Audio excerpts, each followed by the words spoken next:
School ছুটির পর বাসে উঠতে না পেরে হেঁটেই বাসায় ফিরছিল শতাব্দী। পথে সড়ক পরিবহন মন্ত্রী ওবায়দুল কাদের সাংবাদিকদের সঙ্গে কথা বলছেন দেখে উৎসুক চোখে দাঁড়িয়ে পড়ে সে। ব্রিফিং শেষ হতে না হতেই এগিয়ে যায় মন্ত্রীর দিকে, তুলে ধরে তার অভিযোগ। মহিলা সিট না এগুলা বলে এবং বলে যে আপনাদেরকে উঠতে দেওয়া যাবে না, এভাবে আমাদের স্কুলে আসতে দেরি হয়ে যায় সকালবেলা, আর বাসায় যেতেও সেই জন্য দেরি হয়। তাহলে কি আমাদের জন্য আলাদা করে কি কোনো বাস কি প্রয়োজন নাই?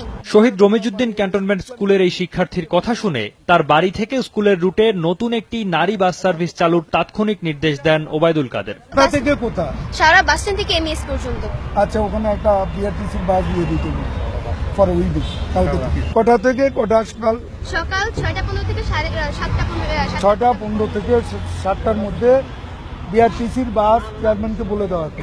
পরে শতাব্দী জানায়, প্রতিদিনের দুর্ভোগ থেকে মুক্তির আকাঙ্ক্ষাই তাকে মন্ত্রীর মুখোমুখি হতে সাহস জুগিয়েছে। রাত থেকে সংস্থাকে আমি এই কথাটা বলেছিলাম, কিন্তু ওইখান থেকে কোনো স্টেপ নেওয়া হয়নি। সেজন্য আজকে স্কুল থেকে বাস না পাওয়ার কারণে আমি হেঁটে আসছিলাম, তখন তাকে দেখে আমি এই কোশ্চেনটা করেছি। সব ক্ষেত্রে মেয়েদের অংশগ্রহণ নিশ্চিত করতে সব বাধা এভাবেই একদিন দূর হবে, এমন আশাবাদ ব্যক্ত করেন উপস্থিত পথচারীরা। সৌমিত্র শুভ্র, সময় সংবাদ, ঢাকা। এবং মহিলাদের ব্যাপারে